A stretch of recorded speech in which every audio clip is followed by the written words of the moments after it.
Days ago. He'll be meeting with the leader of the ruling military council as well as the country's Prime Minister. Our Deputy Political Editor James Lander is in Cairo for us. What is he hoping to achieve then, James? Well, Kate, it's very unusual for a British Prime Minister to come to a country like Egypt, where there is still a huge amount going on.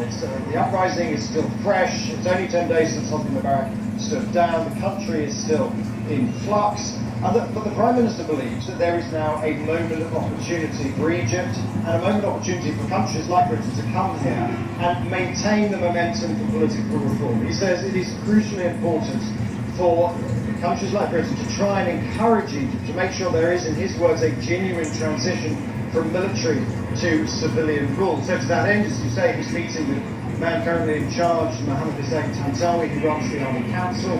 He's also meeting the Prime Minister, Ahmed Shafiq. He's also meeting, though, a range of opposition leaders, people who are involved in the demonstrations in Tahrir Square.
Paul Bennett is 36 and drunk. He's been nicked for breaking a window in his partner's house. I'll spit in your face.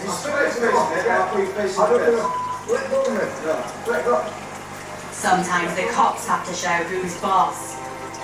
In these circumstances where you have volatile people who sometimes think they've got nothing to lose and they'll have a go, if you've got it controlled and they can see it's controlled, sit down there. Sit down there. In these situations, Dave Beer has to get hands-on. Do as you're told. I have my line in the sand and that's it. It's alive. Don't cross it. This is called a compliance rule. Alright? Comply and I'll release it. You won't because you can't. Now I'm going to comply now. They all have to learn safe techniques for restraining awkward customers. What are you going to do as you're told? It hurts. Yeah, I know that. All right. Stop. It won't do Mr. Bennett any lasting harm. Look into the camera. All right. Yeah, we've got it, yeah. Thank you. Right. I think that most people would say that the carrot is better than the stick, but there are other people who need basically a kick off the backside every now and again in a certain sort of way. The stick. Do as you told. What are you doing? What are you acting like a dog?